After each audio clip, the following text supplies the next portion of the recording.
Bonjour et bienvenue dans ce second tutoriel consacré au framework Symfony 2.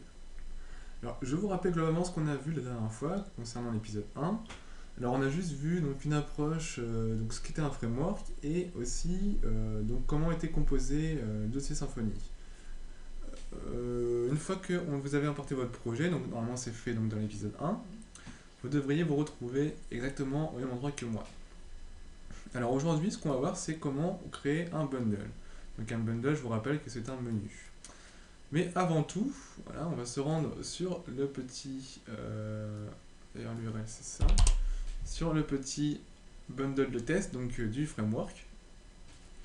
Qui, en gros, je vais vous montrer comment fonctionne l'URL de Symfony pour appeler ce petit bundle de test.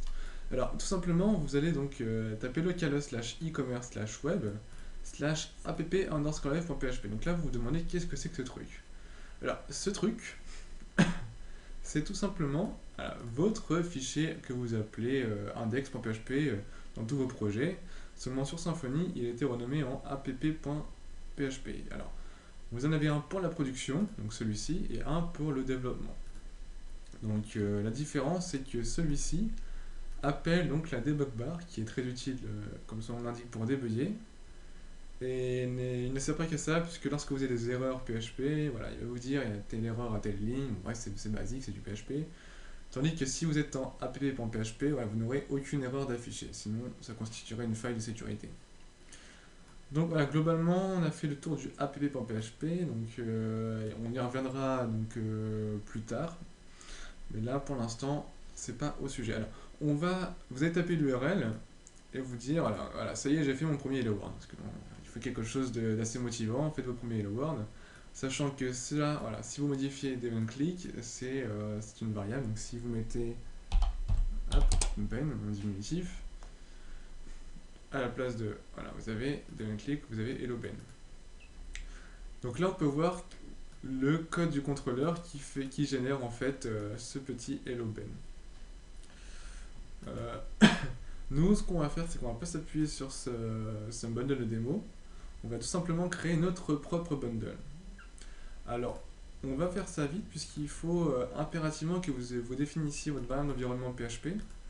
Donc, suivez bien ce que je fais. Donc, dans paramètres système avancé, vous êtes dans variable d'environnement. Vous sélectionnez votre variable pass, vous modifiez, et tout à la fin, vous allez rajouter un point virgule et vous allez mettre tout simplement votre chemin.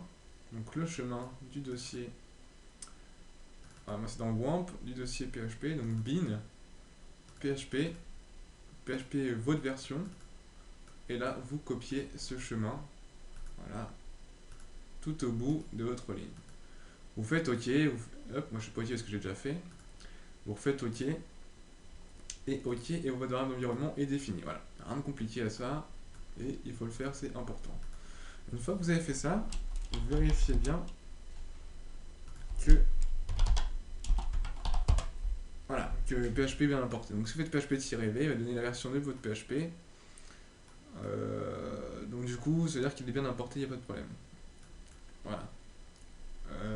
Ensuite, une fois que vous avez fait ça, on va créer notre propre bundle. Alors, pas d'inquiétude, on va y aller petit à petit, tout en expliquant pas à pas ce qu'on fait. Alors, vous allez vous rendre dans votre dossier. Donc, moi, il est dans WAMP. Donc, vous vous rendez dans votre dossier WAMP. Il est dans 3W. Et dans le dossier e-commerce, on a notre projet. Voilà. Une fois que vous avez fait ça, on va faire notre première commande Symfony.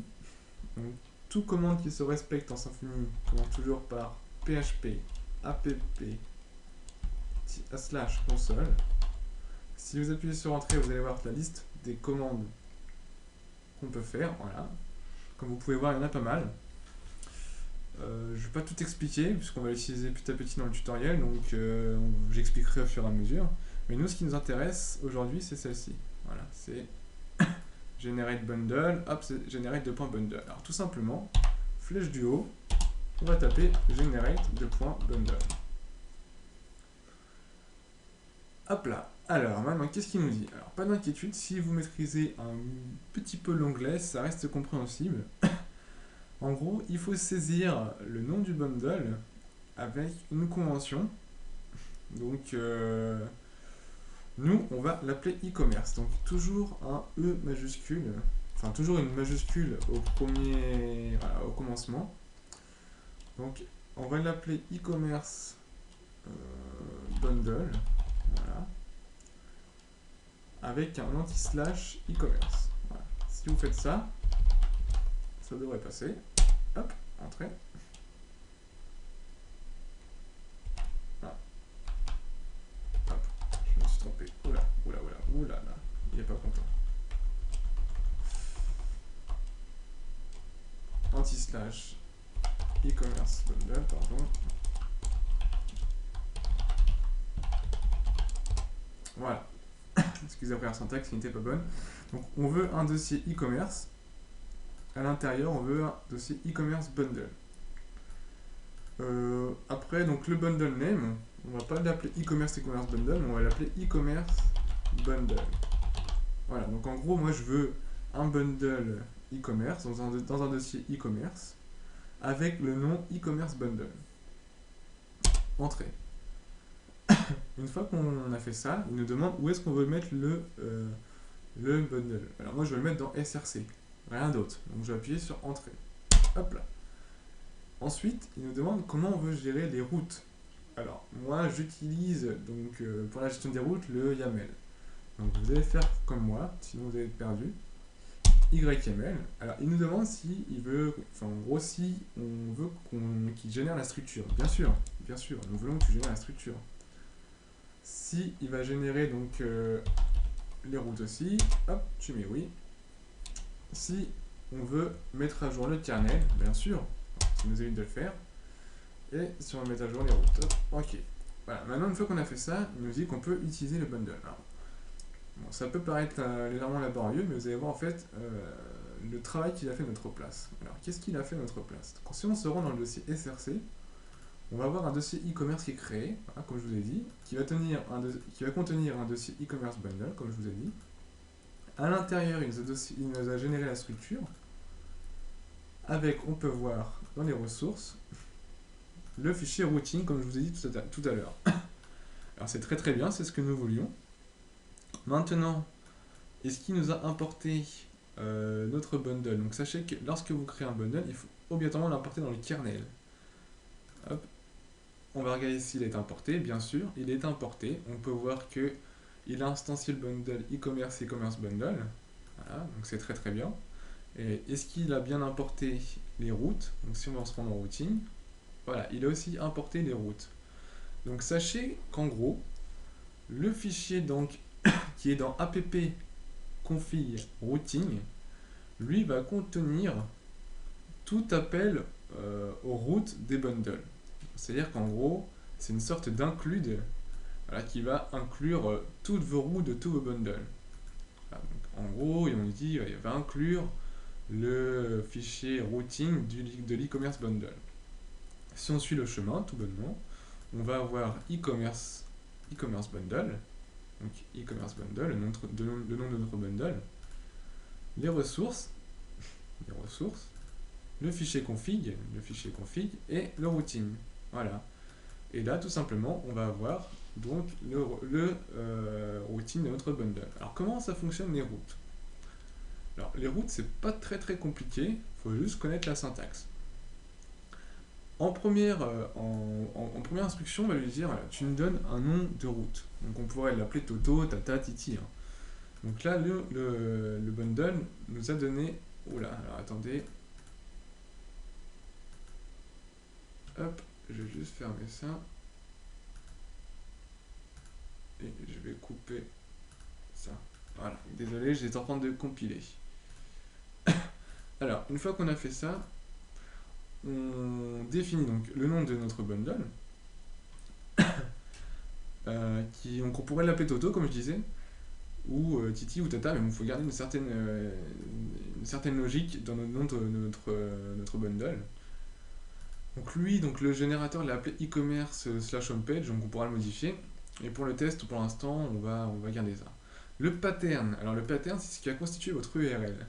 Donc c'est tout simple, Vous pouvez mettre hello, donc c'est-à-dire que pour avoir accédé à l'URL, on doit faire /hello slash le nom d'une variable par exemple pour l'instant, mais on pourrait mettre slash hello, slash n'importe quoi, slash n'importe quoi, et pour y accéder, il faudra qu'on tape le hello plus les n'importe quoi. Voilà. On va voir quelques exemples au fur et à mesure. Et ensuite le default, voilà, qui dit, voilà, quand on va taper cette URL là, vers quoi on va être redirigé, vers quel contrôleur, à quel contrôleur on va faire appel. Ben, le default, lui, va définir le contrôleur à qui on va faire appel. Tout simplement. Alors, autre chose, le préfixe. Donc, on peut définir des préfixes, là.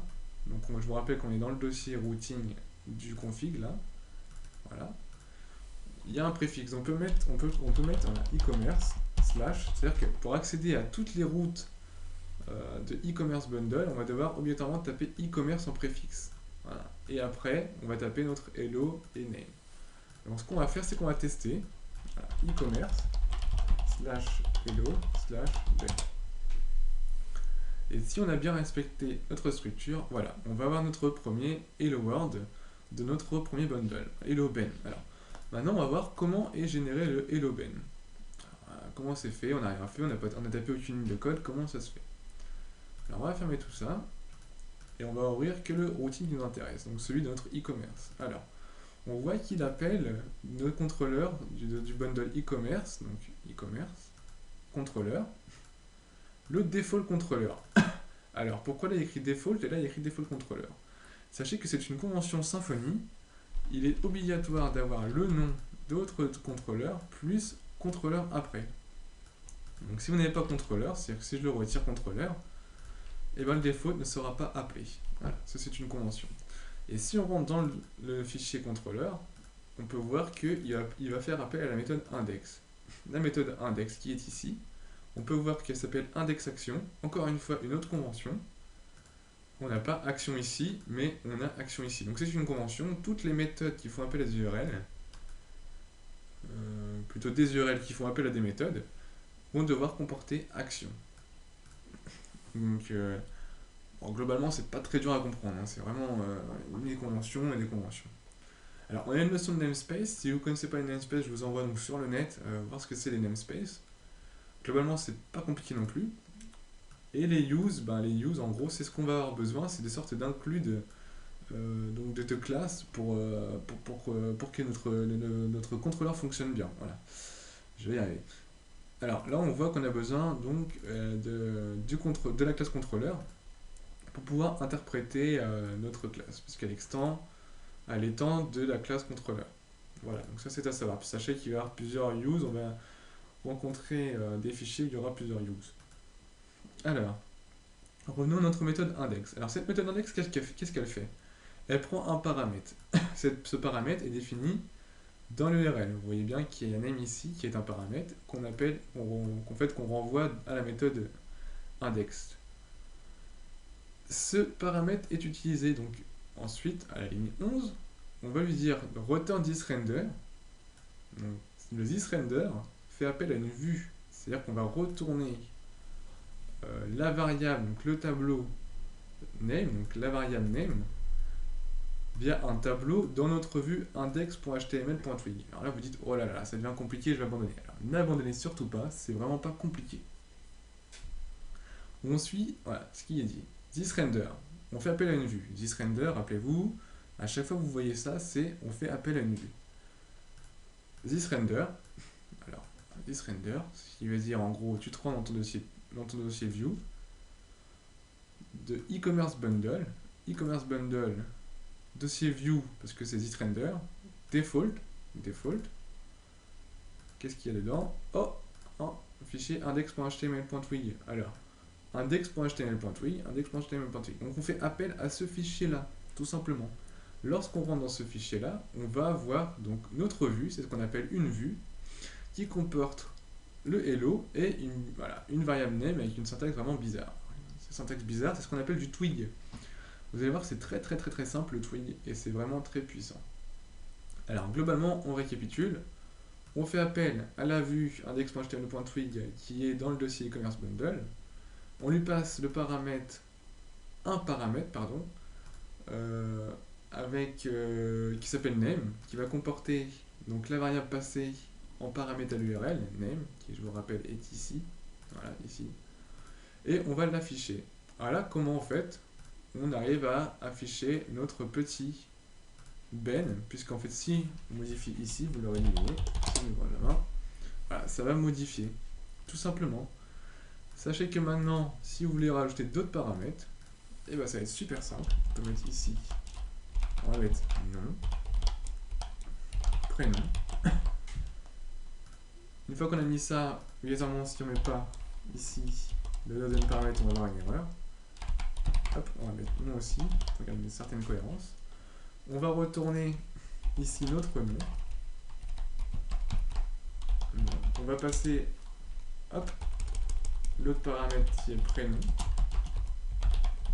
Voilà. Donc là, qu'est-ce qu'on a fait? On a juste rajouté un argument à notre méthode qui est envoyé par notre pattern d'URL. Donc on fait hello nom prénom qui fait appel à la méthode indexation passant au paramètre nom prénom et on renvoie à la vue twig avec le thisRender le nom et le prénom qui est dans un tableau.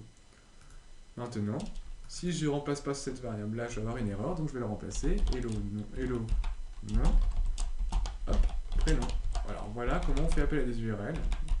Incollade, le nom de la variable, incollade, on ferme. Voilà, tout simplement.